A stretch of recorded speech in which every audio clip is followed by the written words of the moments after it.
A very good afternoon, one and all present.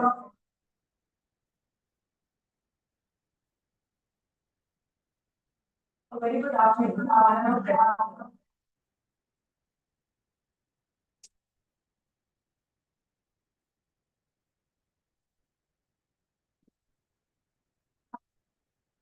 Yes. A very good afternoon.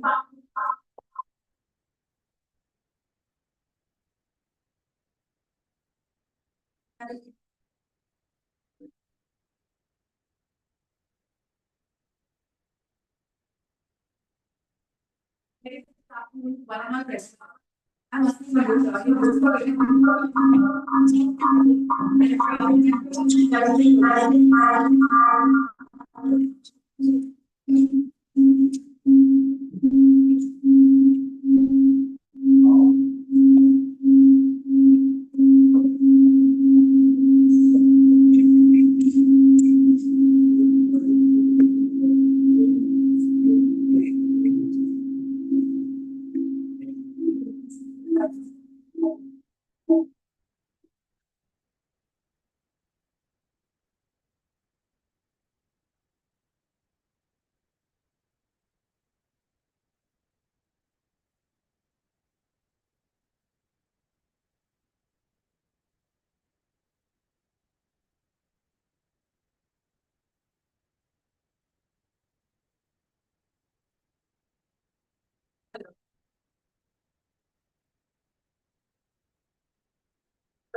Thank you very much. I am extremely grateful to the organizers for getting me here and giving me this opportunity.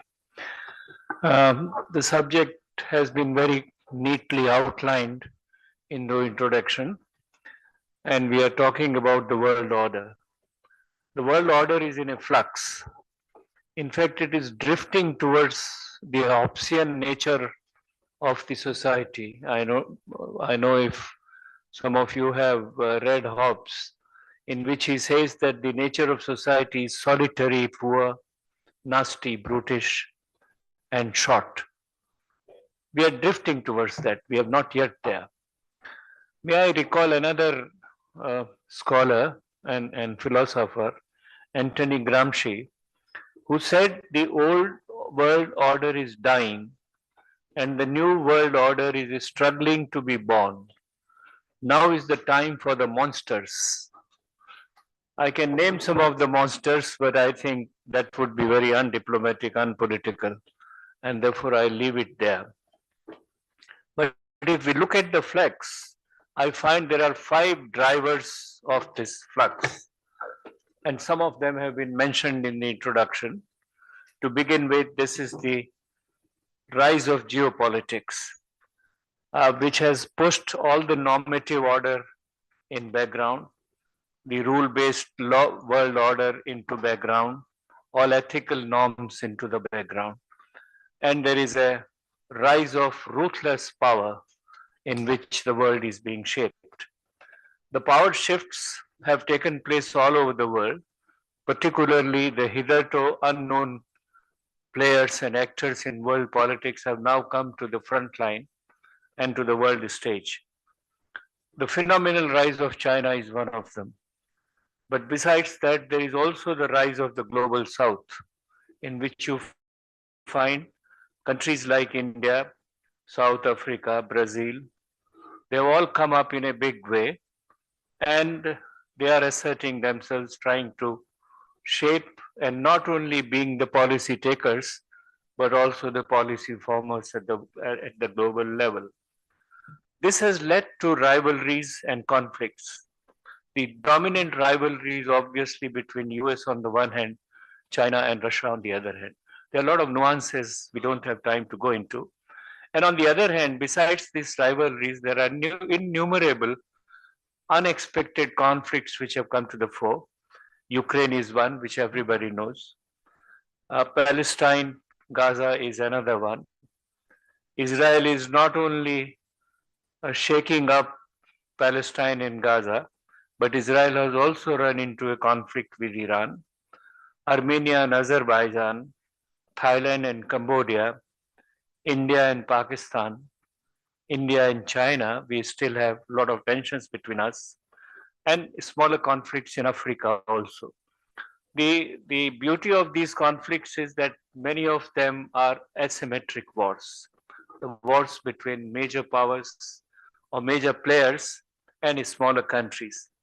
And yet, the major players have not been able to subdue the smaller players or the smaller actors as such way. The other dimension of these conflicts is that in some cases, even the nuclear dimension has been invoked. It has not been used, hopefully would not be used, but people are referring to it. Not only at the level of Russia and China, Russia has very clearly mentioned in case of the Ukraine conflict, but also India, Pakistan. Pakistan mentioned it. Even now, yesterday, Asif Munir has reiterated in his own cynical way. But these are the references. Iran and Israel, the US bombed Iran because wanted to finish its nuclear. Therefore, these are the new dimensions which we had not seen earlier. In fact, there is a combination of capabilities and intent which is defining international relations today. As I said, the ethical and normative aspects have completely been brushed aside. And what we see is a real conflict between order and anarchy. And in this respect, being an academic, I may also draw your attention to the fact that the older theories of international relations are being pushed in a very, very meaningful way, or so as to make them redefine themselves. If I give some example of it, take 2 major theories, the realist and the neoliberal.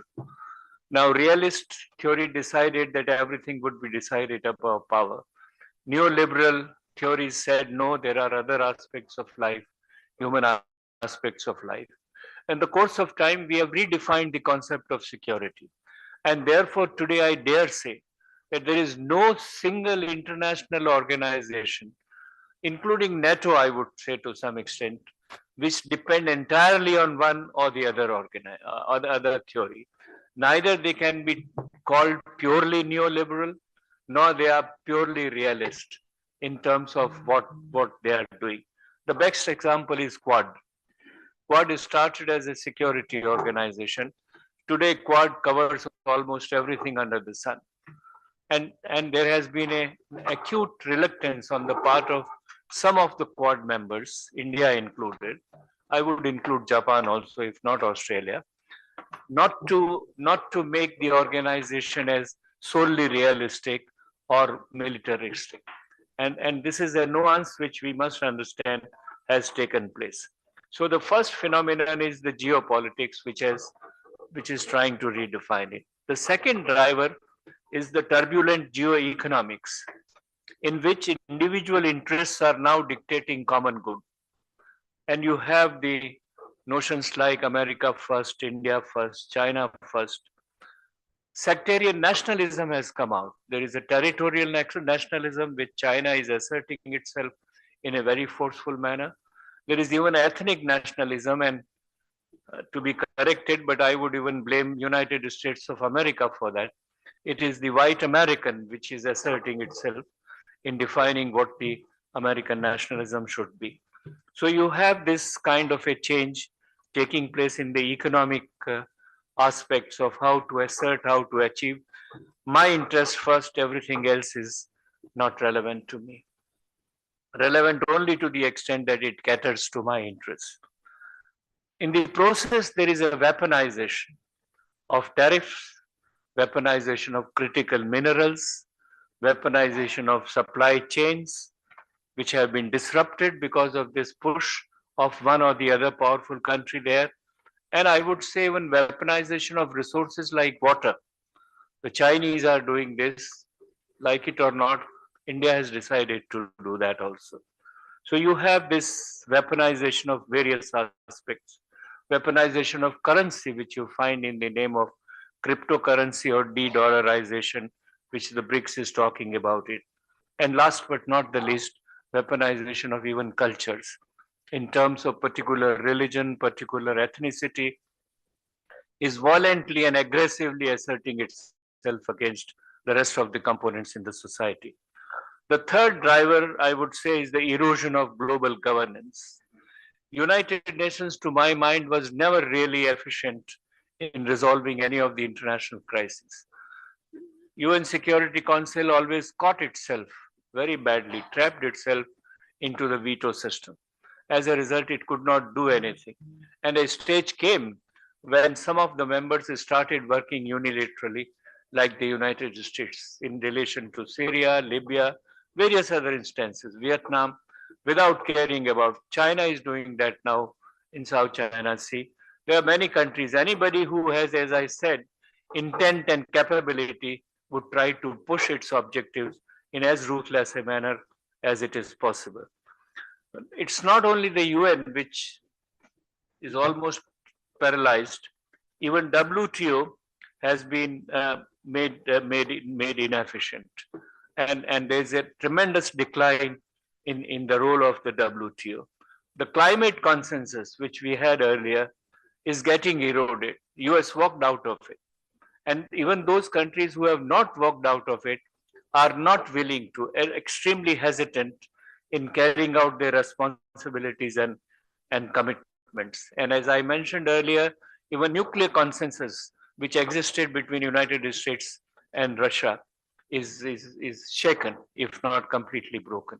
The Russians have given new threats. They have uh, proclaimed that they are deploying nuclear weapons, which they never said earlier, if need be. And the US has gone all out to do whatever it is. It has come out of the nuclear commitments and doing whatever it is doing. Therefore, you have this global governance is completely eroded as we saw it earlier. Now, what happened was that this erosion of the global governance gave birth to multilateralism. And that multilateralism is also fragmented today. We had SCO, BRICS, IORA, ASEAN. I'm not talking about BIMSTEC, SARC, or smaller organizations. But even these organizations are now finding themselves not capable of delivering on their agenda. And there are minilaterals and plurilaterals where there are no commitments. They are mostly the what you call the discussion forum. You go there, if you take away things which are of interest to you, you ignore what is not of interest to you. There are no binding commitments at all. There are regional groupings which are being redefined. BRICS has become BRICS Plus. And the more you enlarge it, the more you run into a situation where its effectiveness will be the cost. Then fourth driver is the technological turbulence, where again it has already been mentioned, so I don't want to repeat much. Artificial intelligence, robotics, quantum computing, and cyber wars. And last driver is the unpredictable or something which we totally ignored, like the climate crisis or the resource crisis which are there. There is a scramble for energy and water everywhere you say, and these are, and also critical minerals which are there. And there are pandemics which we did not accept, which have shaken the world in various ways. So these are the five parameters I find which have completely shaken the old world order. And new one is still, as I said, Anthony Gramsci said, is still to be born. Where will it lead us to? There are possibly three ways in which it can lead us to. There can be a third world war. There are no new orders so far which have been created or established without a big war. This is what history tells us. It's not necessary for us to repeat the history, and it is possibly every effort is being made not to repeat the history, but the possibility cannot be ruled out the way things are degenerating there. Then so this is one option, that you may have a massive conflict in the world, and then out of the total destruction would emerge a new hierarchy, a new power scale, a new world order as it could be. Nobody could say what it would be. Second possibility, if not this, and hopefully not this, is intensely competitive multipolarity, in which, as you said, we have US and Europe on the one hand, Russia and China on the one hand, and though fragmented, but the global south on the other hand. And there are various equations which are going on, and it is highly competitive. It has to be balanced by the global south if at all this competition takes place. The regional fiefdoms may emerge. China may have its own little empire. India may assert it in its own neighborhood.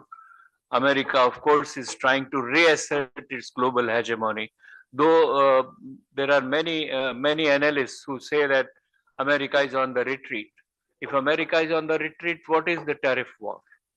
If America is on the retreat, why Trump is telling us again and again that I have made peace here, I have made peace there, I'll make peace everywhere else, I'll discipline here, I'll discipline there.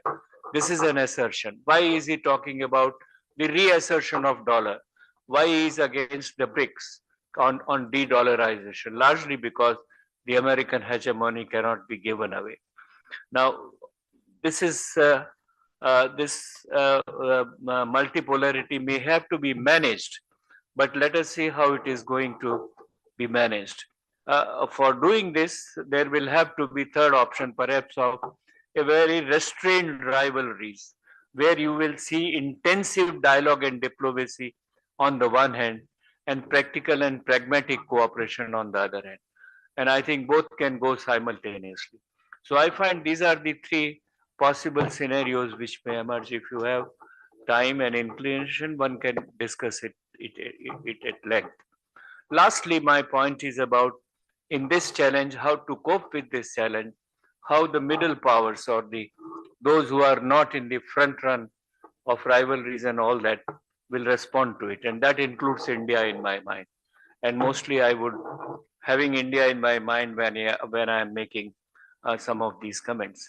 So one is the working on partnerships and rivalries simultaneously and trying to navigate between them as best as one can do. Secondly, one has to assert one's strategic autonomy through capacity building, both in economic field and in the military and defensive field.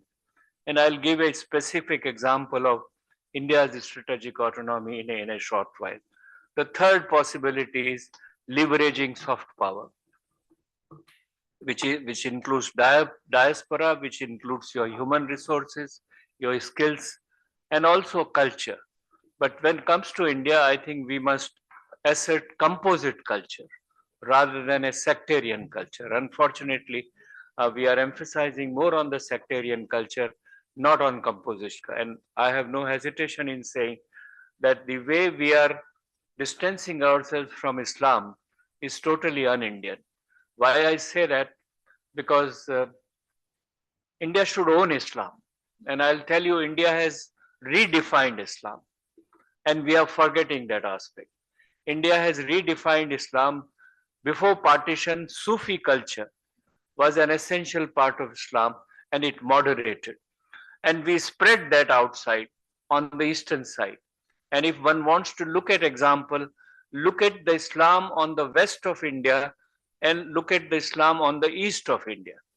The west of India is far more violent, assertive, aggressive, radicalized. The east part of Southeast Asia, there is a lot of Islam there, and that Islam is far more moderate, cooperative, coexistential. I mean, it's not just a joke that whole of Southeast Asia celebrates Ramayana. That if you go in the center of Jakarta, you find Gita's Arjun giving you a message in a big statue which is there. It's not without reason that there is a Bali temple, which is one of the icons of Indonesian culture. So I think this difference, we must keep it in mind, and we must assert so far as the composite culture part of India is concerned. Now coming to the recent example, and this would be my concluding point, though a little more stretched one, is strategic autonomy. Jaishankar is being held as a culprit in some of the US social media. They are saying that Trump is not angry with the US, with Russians. Trump doesn't bother about who is buying oil from Russia because he is not punishing China, he's not punishing Europe, he's not punishing any other country who has. And so far as India was concerned, the Trump had said, go ahead and buy. It will stabilize global oil energy prices. So why it is against that? And therefore the contention is that the American administration, the Trump administration, is unhappy with the assertive and nationalist stance which Jaishankar has taken vis-a-vis the tariffs and vis-a-vis the defense cooperation between India, and he has refused to be bullied by them, because there is a tendency in the US, and I'll come to that point, and would be very happy to talk about it for hours if need be. I'll flag those points. He was supported by Modi because Prime Minister Modi, when on 17th June talked to Trump, he refused to accept his theory that he is the one who has brought about the ceasefire between India and Pakistan. And both these things, the Jaishankar's assertion and India's and Prime Minister Modi's continued refusal to accept the contribution made by Trump in the ceasefire has offended Trump's inflated ego, and that's where the problem lies in. Now, this India's response of strategic autonomy, and I'm saying something which is provocative, some of you may not like it, is to bring back India on the Nehruvian track. Nehru has been under attack severely for being non-aligned, being anti-America, not joining them. Look, we lost this opportunity, that opportunity. This is all humbug. It's more politicized rhetorics than objective assessment of history. And I'll tell you why. Please go deep into the details and consequences of Nehru's first visit to the United States of America in 1949 and see its results. He went there to have friendship with India. But when he came back totally dejected and depressed person with the way the Americans dealt with, or what the Americans wanted, the nature of relationship with India, which is that they would dictate, India would follow. That was not acceptable to India. The same story was repeated by Mrs. Gandhi in 1971 on Bangladesh, and on 1974 in exploding the first nuclear device by India. This is a story which was repeated by Rajiv Gandhi and Narasimha Rao. This is a story which was repeated by Atal Bihari in 1998 when sanctions were imposed on India because of the nuclear explosion. So therefore, we find that India has a very what you call resilient and continuing relationship with the US. We have tried to mend fences with them on several occasions. Mrs. Gandhi's visit to US and talks with President Reagan again should be gone into in details and you will find. But the State Department and the Pentagon would not want them to make compromises with India. US attitude towards India has changed only after two developments, not immediately after the end of the Cold War, as many people assume wrongly. The two developments were 1998, when India said, we have gone nuclear, you like it or you don't like it. And the second incident or second development was the shooting down of the American plane, spy plane by the Chinese, which means the Chinese had publicly declared their challenge to the US. And in order to contain Chinese, the US needed Asian powers to come on its own side. And this is where pivot Asia policy started, which is where balancing started, and which is where the Indo-Pacific came into. India was a part of the Pacific for centuries. Again, history. If you ask, I'll go into that. But nobody recognized that. I think, I'm sorry to say, Deepak, even in India's foreign service, they refused to recognize that Pacific was our original contact. How did people go to Fiji and settle down there? You read Kalidasas, you read a lot of the Indian historians, and they say they refer to the. There was a film called Pi. What the Life of Pi. Pi takes his zoo from Kerala to Mexico. Why not somewhere else? We have had deep contacts with. A Japanese Prime Minister comes and tells us Indo-Pacific. Who is he quoting? He's quoting Dara Shikoh. Now this is where the problem is, that the history must inform our policy and our thinking in a more serious way. But this kind of a resilience and this kind of standing erect and facing challenges is not evident only in India's attitude towards the US. It is also evident in terms of US attitude, Indian attitude to the former Soviet Union when it came to Afghanistan. In a meeting, Gromyko brought all kinds of telegrams to tell Mrs. Gandhi that how we were forced to come into Afghanistan. And Mrs. Gandhi said, sorry, I don't agree, and walked out of the meeting. And of course, we have faced the Chinese in Galwan. So it's not vis-a-vis US. Strategic autonomy is not vis-a-vis confined to the US. But we have faced it, and we have let it pass for a very, very long time. So it is time for India to set its to tie its bootstraps and face the world as it is. Thank you.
respected Dr. Muni, Ambassador Vora, who has just left, of course, Admiral Ajay Singh, and Colonel Manoj Kumar Singh, other distinguished personalities of the stage who are online, and my friends, young friends, present here and of the stage.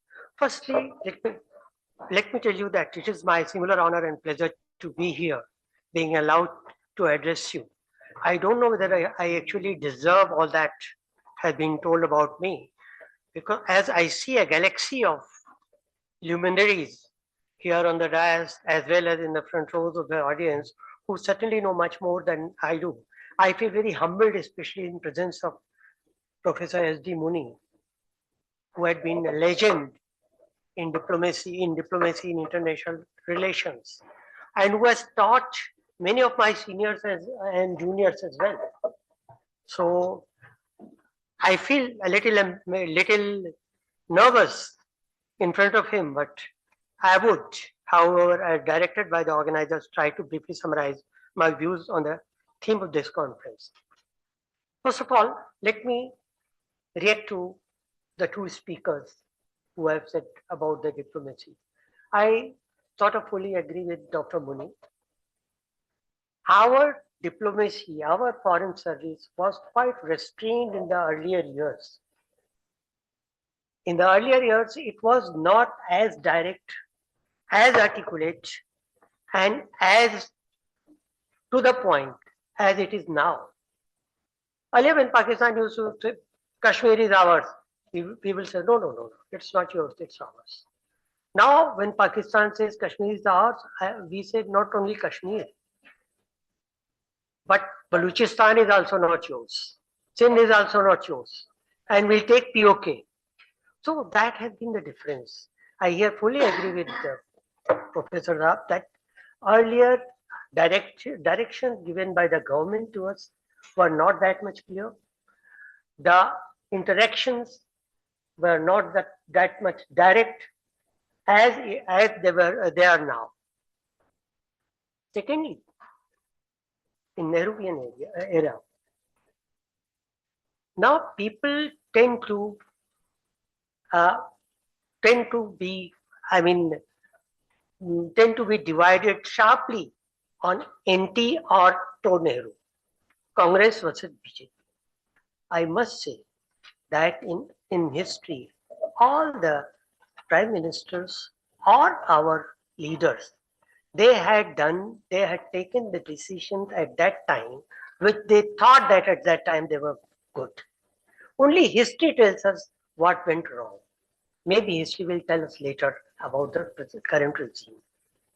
But it is not good to say that everything that was in the past was bad and everything that is present is good.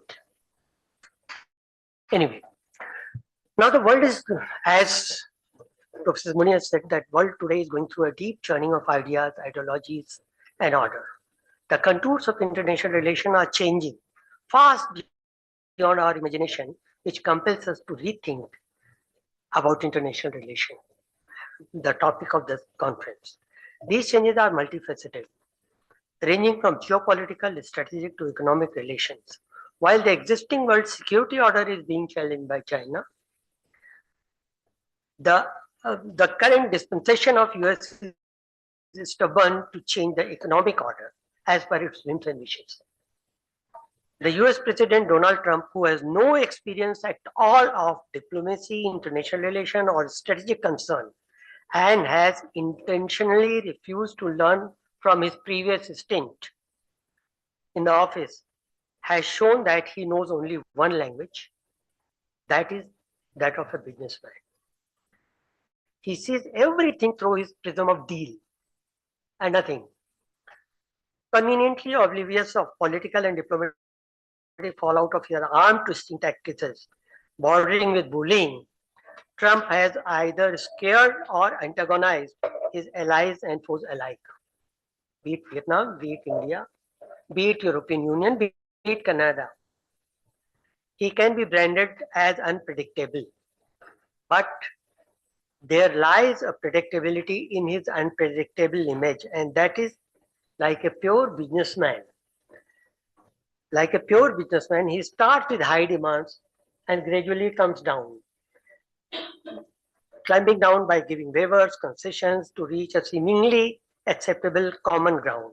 But even a businessman does not change his goalposts during the bargain, which Trump has been very frequently doing. Unlike businessman, he does not do his homework before opening his mouth. He frequently feels frustrated, annoyed, disappointed, without realizing that other leaders of the world also have a right to feel so about him. He thinks that whatever he thinks is correct. The world should think that. The second big churning point of the existing world order is the beginning of the end of the bipolar diplomacy. Started with Cold War, bipolar, then it was unipolar after the Warsaw Pact or after the dismemberment of Soviet Union. Again, it is multipolar and giving more importance to regional organizations than to big behemoth of world organization. The bipolarity is the big colossal organizations formed after Second World War to serve the interest of colonial masters of the time are showing cracks under the pressure of their own weight and also with the emergence of Global South, a substitute of now obsolete term Third World. Now the smaller organizations, smaller and thus easily manageable.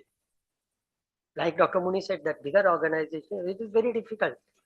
You go, you vent your frustration and come back. Nothing is achieved. So a smaller organization, regional organization, which are easily manageable, which are thus easily manageable, are regional groupings like BRICS Plus, G20, ASEAN, Quad. They have emerged to take the central stage of the world political scene. But this doesn't mean that UN has become obsolete completely. Why I say this? Besides being used widely as a platform to vent your frustrations, the UN is like Indian police. How? We can accuse Indian police of its lethargy or even for inaction in many instances. But imagine how worse the situation would have been had there been no police at all.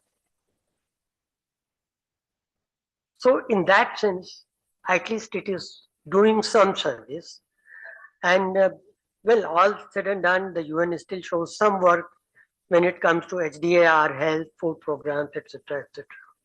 Another big development that is being witnessed by our generation is the beginning of crumbling of dollar. The international Ambassador Bora said, no, dollar is still supreme, America is still supreme. But had America been supreme and had dollar been still supreme, what was the point of Trump threatening BRICS Plus? Why? If you are still supreme, your currency is still supreme. Why should you threaten the BRICS? And by threatening BRICS Plus, Trump has made a big mistake of his career. BRICS Plus, if you go through the economy of BRICS Plus, that is 11 countries, that is now about $32.7 trillion. A little more than American economy.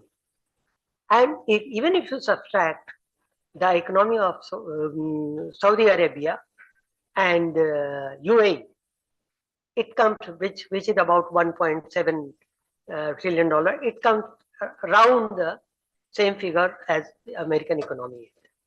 So what US is trying to do is trying to take on an economy of its own size without thinking the consequences.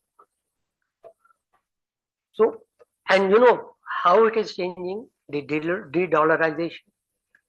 8 years from now, Russia has developed its own international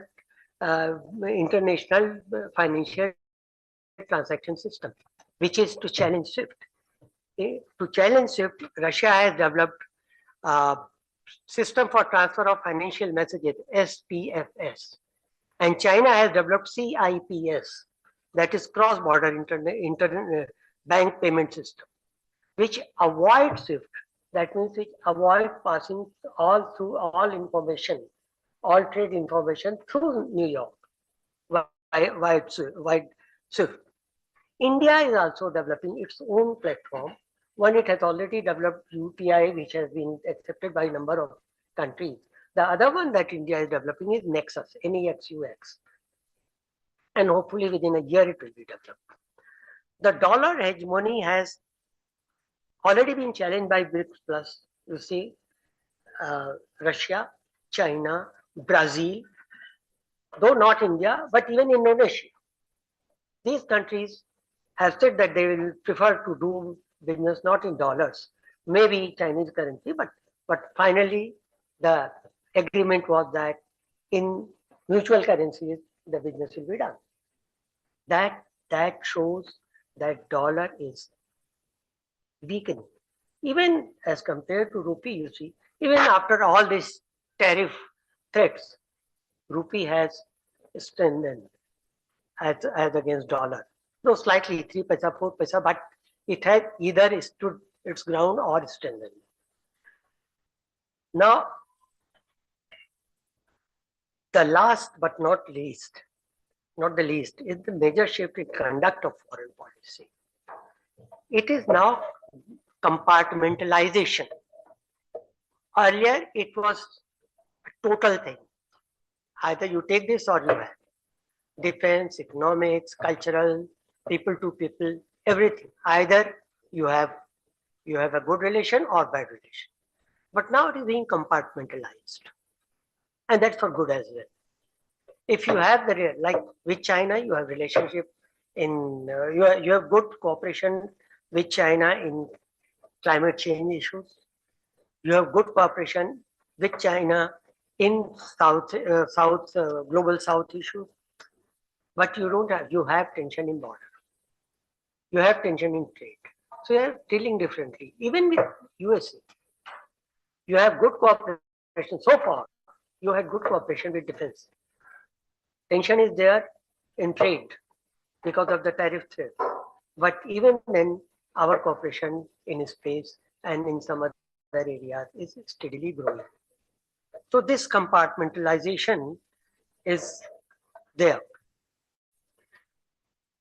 Now, another thing which is changing the contours of the international order, the world order, is rise of internet or information highway. Now the countries do not fight physically. Now it is drone. Now it is internet cyber diplomacy, cyber attacks, or even information misinformation warfare. So misinformation warfare is also, like you have seen in Russia-Ukraine war, misinformation warfare has also played a good role. Just one or two things I would like to supplement to Professor Muni. He spoke about Indonesia and other Islamic countries in Southeast Asia. In my last posting, when I posed a question to my Indonesian counterpart, Indonesian ambassador, as to you are an Islamic country, but why do you play Ramayana? Why is temple or why is Ganesha or Vishnu on your currency? And beautiful reply he gave me. He said, Excellency, Islam is our religion, but this is our culture. We cannot do away with our culture for our religion. That beautiful reply stunned me. So friends, I would not like to go on and on further, as there are two more speakers who will go in details on other points.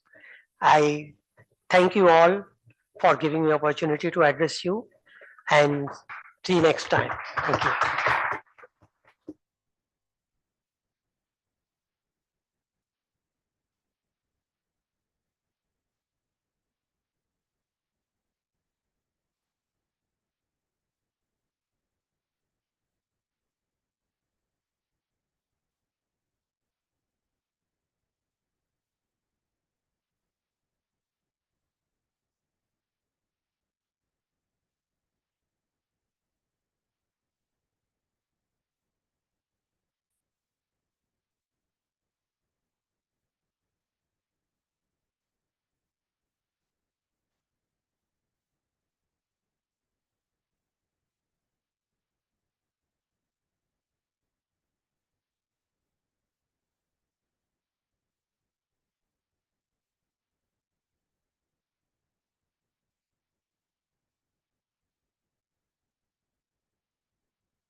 I'll just correct you, Asmi. He's Commodore Anil Jai Singh. Okay. Good afternoon, ladies and gentlemen. It's a great honor for me to be speaking at this forum on this two-day international conference that has been organized by the Forum for Global Studies in collaboration with the Southern Federal University of Russia. I think this is just one of many initiatives that Dr. Sandeep Tripathi and his young and dynamic team at FGS have undertaken and conducted over the last few months. I would also like to thank Dr. Tripathi for inviting me for this, and I want to compliment him on his association with international universities and organizations in many countries, including this partnership with the Southern Federal University. In a narrative that is largely dominated by the Western think tanks, it will be refreshing to hear the perspectives of other countries as well. I'm also humbled to be in the midst of so many luminaries on the dais over here, and also online. We have Professor S.D. Muni in our midst, who has in his illustrious career as one of India's foremost and most respected scholar diplomats, contributed immensely in shaping India's engagement with the world. We have Ambassador J.K. Tripathi, whose sheer spread of diplomatic representation for India makes him out to be one of our foremost diplomats, and who is still contributing very richly to the intellectual discourse in the country. Ambassador Deepak Vora, who's not here, well, he's got some very refreshing views, which we'll hear, I'm sure, in a little while. But not many of you know, of course, besides being a very famous diplomat and a well-known diplomat, you were not born when he was a big voice in Indian television. You know, when we were growing up as school kids, Doordarshan used to be of 2 or 3 hours in an evening, out of which the English program used to be for about half an hour. And once a week, then Deepak Vora, a student of St. Stephen's College, used to present a program called Youth Forum, which I think every young person in India saw. So his claim to fame goes back to that era. So these are all very eminent people, and I'm really humbled to be here amongst them. Of course, Colonel M.K. Singh I have met for the first time, but he's also, I understand, a poet, besides being a strategic expert. Coming back to where we were, I think I would like to compliment Dr. Tripathi again on the subject of this conference. It is indeed time to rethink international relations in an evolving world order and discuss the emerging trends and challenges. The world is passing through an extraordinary phase of disruption. There is geopolitical disruption, there is geo-economic disruption, there is technological disruption, and this churn is generating a degree of uncertainty. The existing rules-based order that we are familiar with is being challenged, and the emergence of an alternate world order could change the global dynamics sooner than we expect. Well-established alliances and partnerships are under strain, whether it is NATO in the West or ASEAN in the East. Conflicts and confrontation are increasing across the globe. Existing conflicts are still continuing, and unexpected trouble spots are emerging. Professor Muni alluded to these in his exposition. We have two prolonged ongoing conflicts that show no signs of ending, despite the pressure that is coming from all quarters. The striking asymmetry in military power between the opponents, whether it is the mighty Russian military machine against a much weaker Ukraine, or the powerful Israeli military against a much weaker Hamas, has narrowed with the application of modern technology. These two conflicts have brought about a rethink that the era of short, sharp conflicts is over, and future wars are going to be prolonged affairs. And then comes along Op Sindoor, where India launched a swift and lethal operation with a well-defined end state. We knew exactly what we wanted at the end. That forced Pakistan to request a ceasefire in just 88 hours. This has made defense analysts once again start rethinking the doctrinal imperatives and strategic responses. So what I'm trying to bring out is the disruption and the uncertainty that prevails in the global order across the strategic, operational, and tactical landscape. Conflicts have also erupted when none were expected.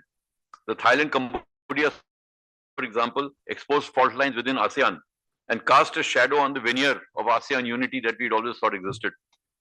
Or for that matter, the US strikes on Iran were also quite unexpected.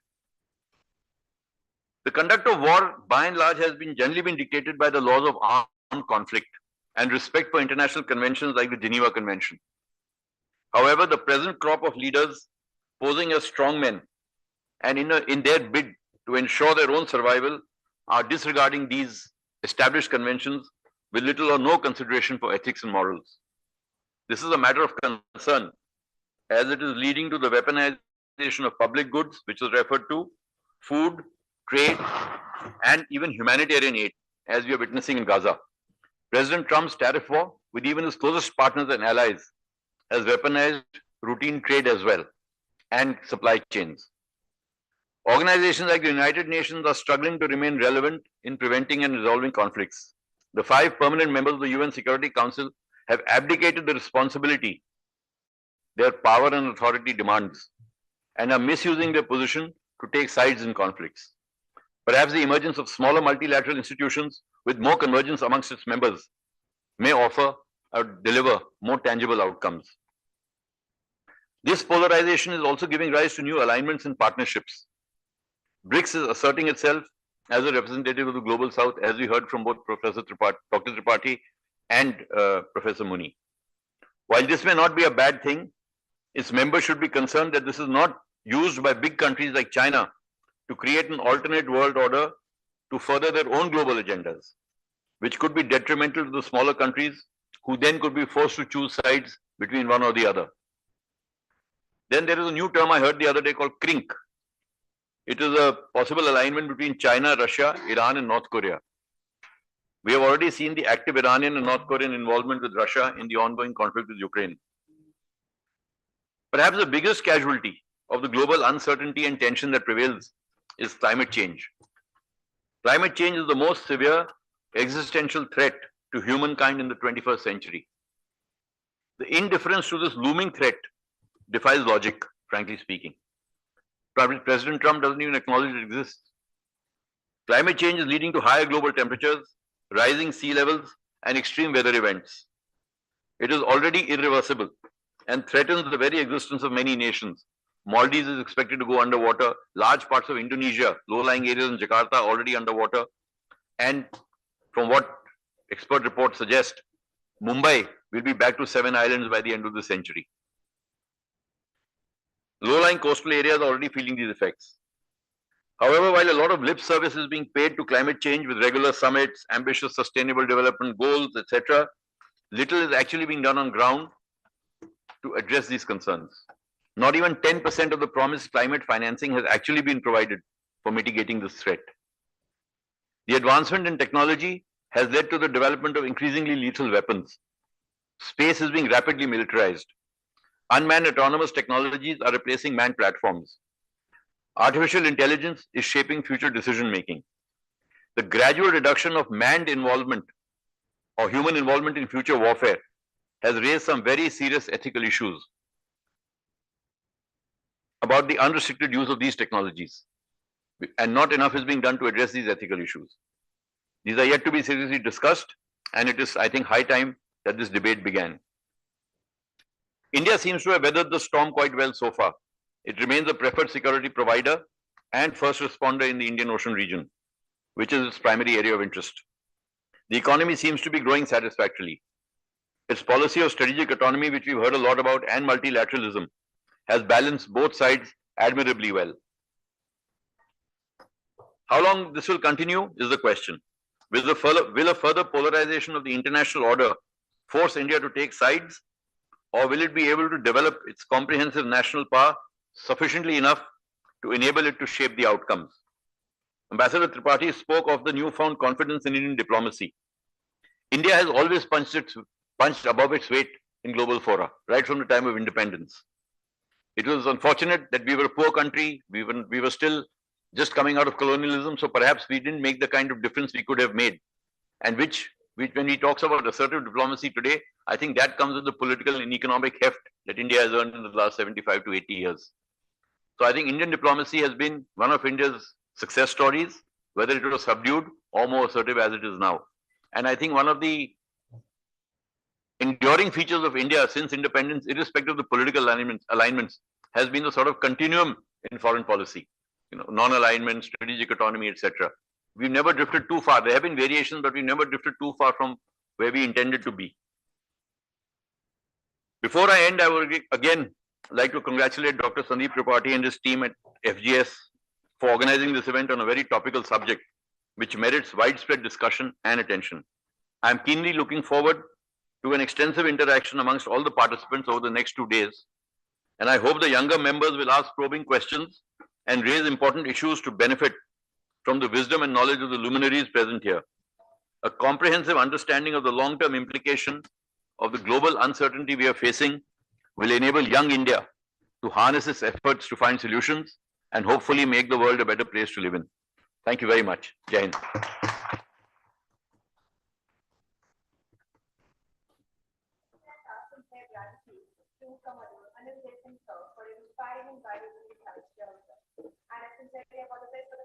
That's all right.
Okay, I think I should start now. It's my turn. Hello, dear colleagues, dear friends um, who are online and offline. Let me introduce myself. My name is Oksana Karnaukhova. I represent Southern Federal University. And we are honored to be a partner to the Forum of Global Studies. And we actually appreciate greatly all the efforts made by Dr. Sandeep Tripathi organizing this wonderful event. And let me express how happy we are to find a reliable partner in our research endeavors on international relations matters. I've listened carefully to the previous speakers, and it's really difficult to disagree or to add something different. I would like probably just to question or emphasize some aspects that have been already mentioned. I would like to start with the very first speaker who mentioned the global pandemic. And this was mentioned due to the fact of radical changes. And I totally agree that it was one of the crucial points, turning points in the global development, in international relations, in geopolitics, geoeconomics, and so on and so forth. But what this pandemic has actually discovered for all of us is the fact that we were, I mean, in the world, were too naive to think about our world as sustainable and developing. In fact, what we have observed actually after the pandemic is that we still are living in the situation of hyper competition. We haven't overcome the idea of disbalanced development in the world, inequality, or we are still meeting, we are facing several crises, several troubles for all humanities. And actually, unfortunately, we are far from the idea of real cooperation as actually natural point for further development. And this is one of the troubles that we are still facing. And our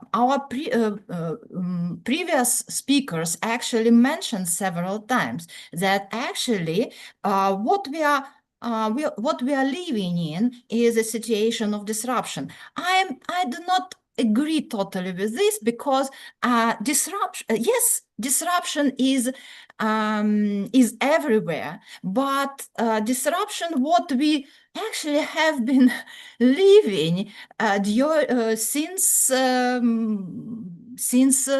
centuries ago, and we still are not living in a more or less balanced conditions and balanced world. What I would like to emphasize, and so I would like to question the idea of disruption and to remark and to put on as an emphasis the idea of polycrisis that really is the case, in my opinion, for the worldwide situation. And this is a high need for all of us to find a way to overcome this polycrisis. In these circumstances, I would like to mention another thing, probably mentioned already, or at least highlighted by the previous speakers, is actually the idea of new normal that we are actually looking for. What we observe since the crisis of the COVID is that we see that the world we used to live in will not come back, and we need to find the novel instruments, the new ways, the new vision, the new ideology, whatever we call it. So actually we are looking for a sign what the new normal would be in the next several years or probably decades.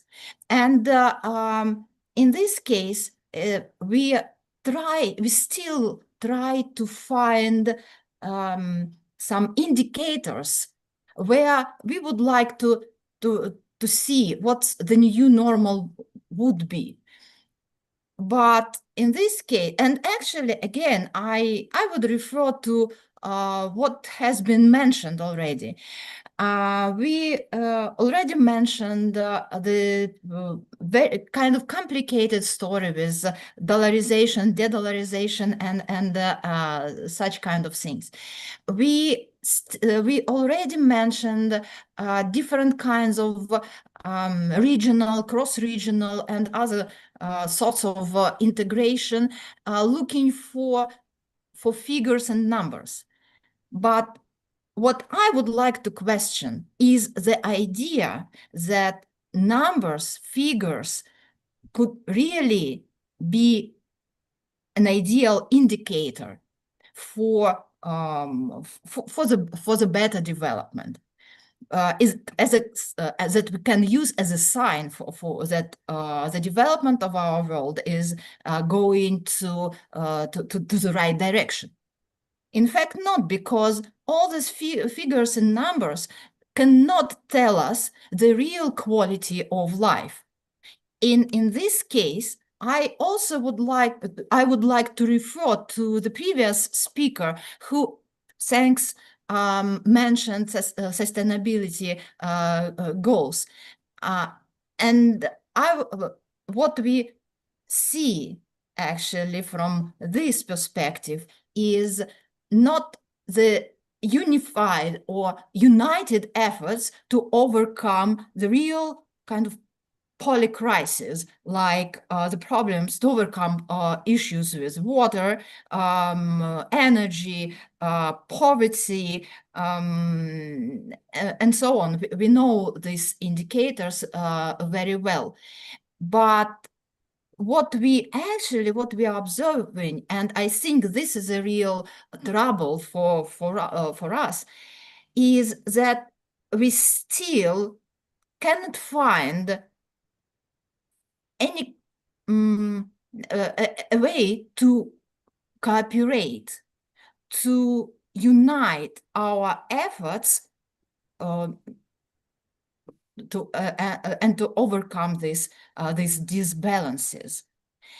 And one of the indicators of the real polycrisis is, for instance, just the fact that China has already presented its own idea how to create, how to combine or even substitute these sustainability development goals. I mean, this global strategy. Of course, I'm not going to criticize this initiative just because China tries to fix this this problem, the lack of our united willingness to overcome the crisis of humanity. One of the of course, salient trend that I would like to mention. We have already learned about all other trends that were mentioned by the very first presenter. I would like to emphasize only one trend that is still in place. I mean, the idea of security, which is not going to disappear in the nearest future. Contrary to that, we will definitely see how international security is going to match to the internal security and to unite all other troubles and efforts. If we briefly look at the current debates, security is a buzzword for now, and it's not going to disappear. This topic, this notion is going to match to another side of the story. I mean, the idea of sovereignty. And this sovereignty security dilemma is raising again and again. There are several approaches to this question, and I'm not going to go deeper. I would like to mention just one thing, that in the light of transformation occurring within the sphere of international relations broadly, there is an imperative to construct a novel framework capable of adopting this kind of contemporary challenges. And one of these endeavors should be done through the having the instrumental role in terms of security.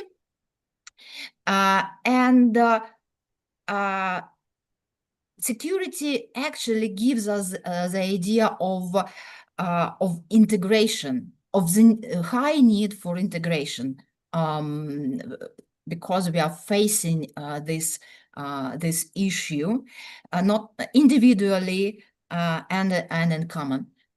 At the same time, the contrary tendency is to keep sovereignty, is preserving the autonomy of actors. And actually, we today we already started discussing this. I mean, we have already mentioned different kinds of autonomy. Strategic autonomy mentioned in the context of India, and I'm really appreciate for this. We also know this this idea from the Russian perspective, where sovereignty is indivisible point for foreign policy, for any kind of integration strategy, I mean economic or geopolitical possible integration. We know this point of view from the European Union. I mean, the idea of open autonomy. So autonomy, sovereignty is now on the surface of any kind of geopolitical and geoeconomic discussion. So, and one of the points that actually indicate this polycrisis situation is the fact that we are trying and we are working on it without clear result to navigate the delicate balance between the state interests, individual interests, and global imperatives. And this, at the same time, creates a complex dynamic within the system of international relations. So my feeling is, I would like to go to the end of my very short presentation. I would like to mention that, in fact, the new normal will be as and it will come as soon as we would find this balance, the balance between individual interests of nation states and global imperatives for resolving human crises, dealing with issues that really of high interest today. I just, my idea was not to find the solution. My idea was to question, to provoke further discussion. And let me once again express my deepest appreciation to Forum of Global Studies, to Sandeep Tripathi for his and his team's efforts organizing this event. I wish all of us all the best and all the success on this path. Thank you for inviting me.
Welcome to the Forum for Global Studies, a global platform where ideas meet action, where research shapes policy, and where dialogue builds bridges across borders.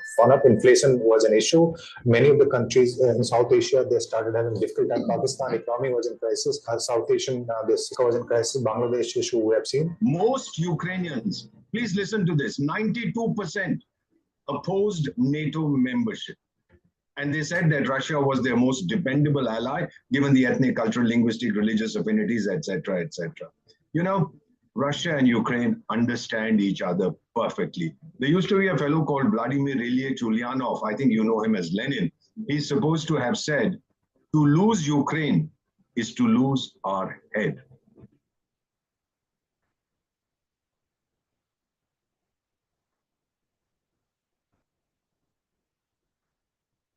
Founded with a vision to connect academia and policy, FGS began as a humble initiative driven by passionate scholars and experts eager to understand a rapidly changing world.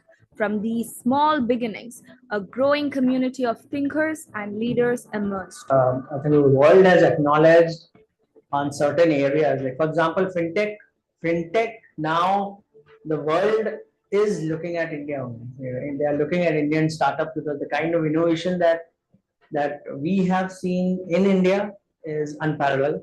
FGS quickly expanded its reach, building partnerships with leading universities, think tanks, and international organizations around the world. Through collaborative research projects and joint events, FGS became a trusted hub for knowledge exchange. So thank you so much for this. Thank you.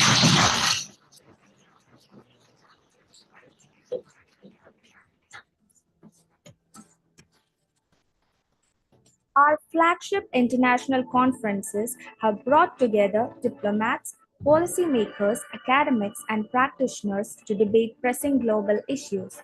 From geopolitics and security to climate diplomacy and technological change, these gatherings have shaped conversations and influenced policies. At the heart of FGS, rigorous research, our journals, policy briefs, and working papers provide fresh insights on international relations, security, economics, and human rights. These publications reach decision makers and academics alike, fueling informed discussions worldwide. One of the key components of the Belt and Road Initiative is the Gwadar Port and China-Pakistan Economic Corridor. That has a direct relevance for India's strategic outreach. And therefore, once that equation came into being, obviously for the Indians, it became far more important to work more actively on the Chabahar. Embracing the digital age, FGS has leveraged technology to make knowledge accessible to a global audience. Live streamed webinars, online courses, and interactive content connect thousands, breaking geographical barriers. FGS is committed to nurturing future leaders. Through internships, essay competitions, and mentorship programs, we empower youth to engage deeply with global affairs and become change makers.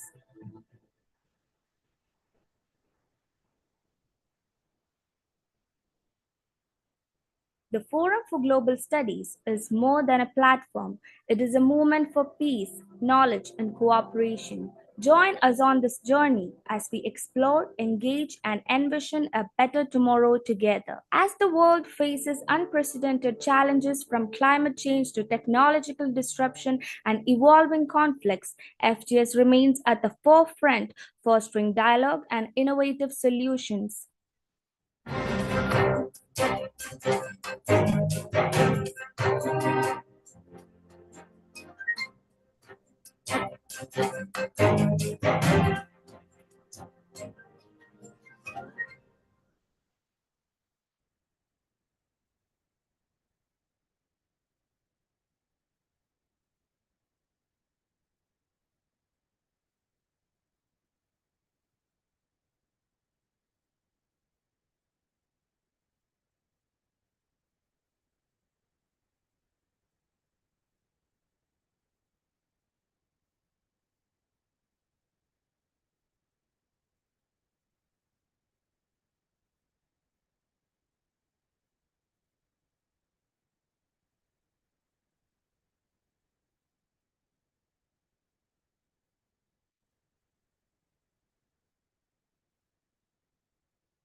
Respected sir, Ambassador Deepak Vora sir, Muni sir, K.K. Tripathi sir, Anil Jaising sir, and Dr. Tripathi.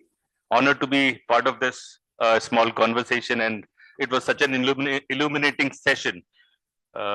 Thank you all for that. I was not slated to speak today, but I just thought I'll share just 1 minute of my remarks.